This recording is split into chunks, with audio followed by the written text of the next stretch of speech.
digamos, un aspecto de desfase con esto, ¿no? Y con ello también, como ustedes saben, de repente históricamente se dio, digamos, no tuvo éxito el proceso de descentralización como se quiso impulsar, ¿no?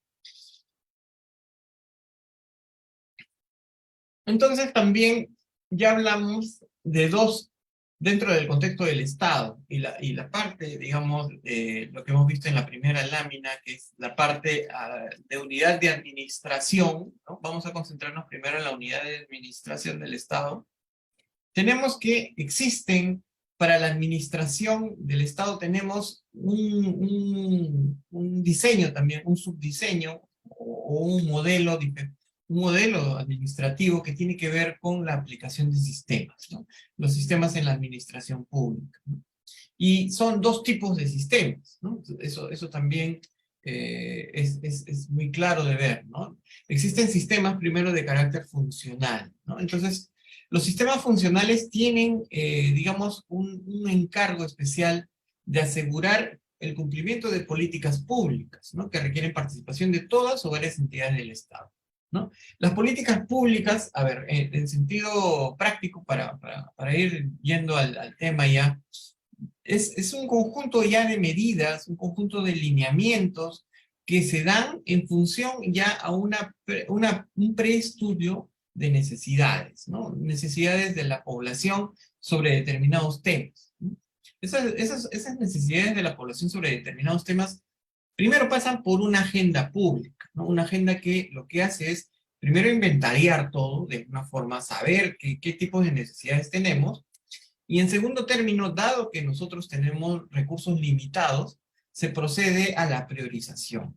Y ese enfoque de priorización no solamente tiene que ver con, digamos, la intención de atender necesidades más o menos urgentes, ¿no? Sino que también tiene un componente político, ¿no? Un componente que en algunas formas favorece y en otras formas perjudica, digamos, el desarrollo de estas atenciones, ¿no? Porque el contexto político no necesariamente atiende un propósito de necesidad de la población, ¿no? Sino que también hay intereses, digamos, de carácter político necesariamente, intereses de carácter doctrinario que van, digamos, también sumándose a ese tipo de tomas de decisión, ¿no? Y al final sale lo que sale, ¿no? Lo que estamos viendo acá.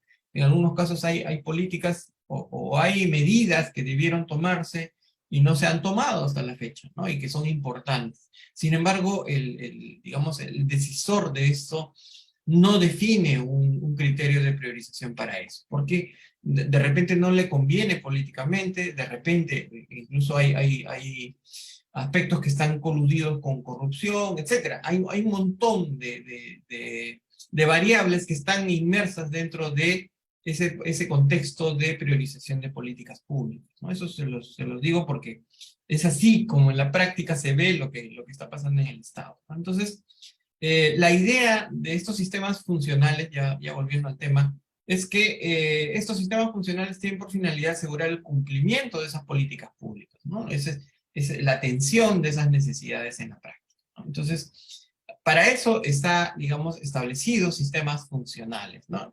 Y con ello se involucra, digamos, a todas las instancias del Estado según convenga, ¿no? Según esté orientado o según se defina esto en la política pública. Entonces, la política pública es esa herramienta que permite atender necesidades, ¿no? Y eso decanta justamente en todo el accionar que tiene el Estado, ¿no? El Estado se vale o se arraiga, ¿no?, en las políticas públicas que se definen como priorizadas, ¿no? Y sobre eso actúa en los años de gobierno, etcétera, ¿no? En todos los aspectos de planeamiento, en la definición del presupuesto, etcétera, ¿no? Las políticas públicas son las generadoras de todo eso. Eso por una parte, ¿no? Tenemos los sistemas funcionales. Pero en segundo término tenemos también sistemas que tienen que ver con la gestión de los recursos, ¿no? Y son los llamados sistemas administrativos, ¿no? Entonces, eso también está dentro de todas las entidades públicas manejan sistemas administrativos. Es un sistema de carácter transversal, ¿no? Respeta una transversalidad, ¿no? Los sistemas funcionales, en cambio, están especializados, ¿no? Sistemas funcionales que tienen que ver con temas, por ejemplo, de trabajo y promoción del empleo. Yo actualmente estoy trabajando en el Ministerio de Trabajo y ahí, digamos, el sistema funcional que predomina es el de trabajo y promoción del empleo. Y tiene también otros sistemas funcionales sobre los cuales participa ese ministerio, ¿no? Que se relaciona también a ciertas políticas públicas que también pueden ser transversales, ¿no? Eso también es parte de ese diseño. Por otra parte, los sistemas administrativos también, digamos, les decía que son sistemas que de carácter transversal. Es decir, todos, por ejemplo, tienen un sistema de presupuesto, ¿no? Todas las entidades manejan un sistema de presupuesto. Todos los sistemas manejan un sistema de gestión de inversiones. Todos tienen un sistema, digamos, de contabilidad, ¿no? Por ejemplo, entonces, ahí tenemos sistemas que justamente sirven o se apoyan o apoyan, digamos, la utilización de los recursos, ¿no? En las entidades de la administración pública, dice, y la característica que tienen estos es que tratan o están orientados a promover eficiencia y eficacia, ¿no? Entonces, existe también entidades especializadas que se encargan de la gestión de esos sistemas administrativos, ¿no? Y esas entidades se les denomina órganos rectores, ¿no? O sea, pueden regular, digamos, ese sistema administrativo.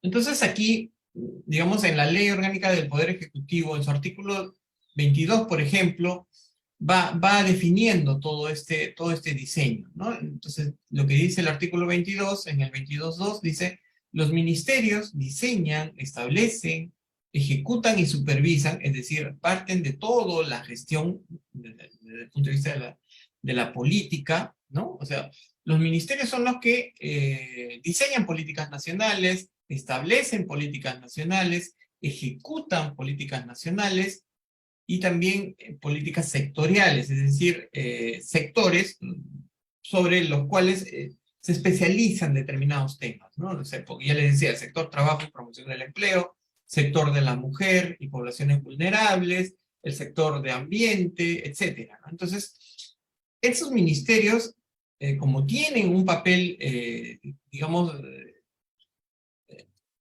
clave, o sea, un papel que está, digamos, definido hacia a ese tipo de políticas nacionales, asumen rectoría, es decir, tienen la capacidad de regular, ¿no? Entonces, asumen la rectoría, dice, respecto a ellas, ¿no? Entonces, sobre ciertas políticas nacionales de trabajo y promoción del empleo, entonces el órgano rector vendría a ser por defecto el Ministerio de Trabajo y Promoción del Empleo, por dar un ejemplo, ¿no? Entonces, por ejemplo, dice también en el artículo 44 respecto a los sistemas, ¿no? En el título 5 de sistemas habla de entes rectores. ¿Qué son entes rectores? Y aquí los definen. Los sistemas, dice, están a cargo de un ente rector. Tanto sistemas funcionales como sistemas administrativos, ¿no? Digamos, los define en general, ¿no? Que se constituye en una autoridad, digamos, técnico-normativa. Tiene dos componentes, un componente técnico y un componente normativo. Entonces, a nivel nacional, ¿no? Dicta las normas y establece los procedimientos, es decir, la forma en que se va a desarrollar el sistema, ¿no? Relacionados con su ámbito. Después dice, coordina su operación técnica, es decir, también hay un componente de coordinación, es decir, interactúa con las demás, los demás entidades, ¿no? Que están, digamos, inmersas en ese contexto de atención de esa, o bien política pública, o bien sistema administrativo, y coordina, dice, su operación técnica y es responsable de su correcto funcionamiento, ¿no? En el marco de la presente ley. Sus leyes especiales y disposiciones complementarias. Entonces también aquí el artículo 45 del OPE dice, para los sistemas funcionales, ¿no? El Poder Ejecutivo es responsable de reglamentar y operar los sistemas funcionales. Las normas del sistema establecen las atribuciones del ente rector del sistema. Y para los sistemas administrativos, dice, el Poder Ejecutivo también tiene la rectoría de los sistemas administrativos. Con excepción, hay una excepción ahí que es el Sistema Nacional de Control. Como saben, el Sistema Nacional de Control tiene como órgano rector a la Contraloría General de la República, ¿no? Para establecer cierta interdependencia, ¿no? Que pudiera tenerse. Entonces, esos sistemas en la administración pública les decía que son dos, son sistemas funcionales y son sistemas administrativos, ¿no? Entonces, la característica es que los sistemas administrativos son transversales. Ya les decía, todos tenemos, por ejemplo, un sistema de presupuesto, todos tenemos un sistema de gestión de inversiones, todos tenemos un sistema de tesorería, por ejemplo, y sistema de modernización de la gestión pública, y esos son sistemas que son comunes a todos, ¿no? Todas las organizaciones públicas tienen eso. Y los sistemas funcionales actúan, digamos, de acuerdo a la especialización que tiene cada entidad del Poder Ejecutivo, llámese ministerios, ¿no? Entonces los sistemas funcionales están, digamos, de manera vertical en este caso, y se entrecruzan con los sistemas administrativos. Entonces, de alguna forma los sistemas administrativos sirven para que los sistemas funcionales actúen, ¿no?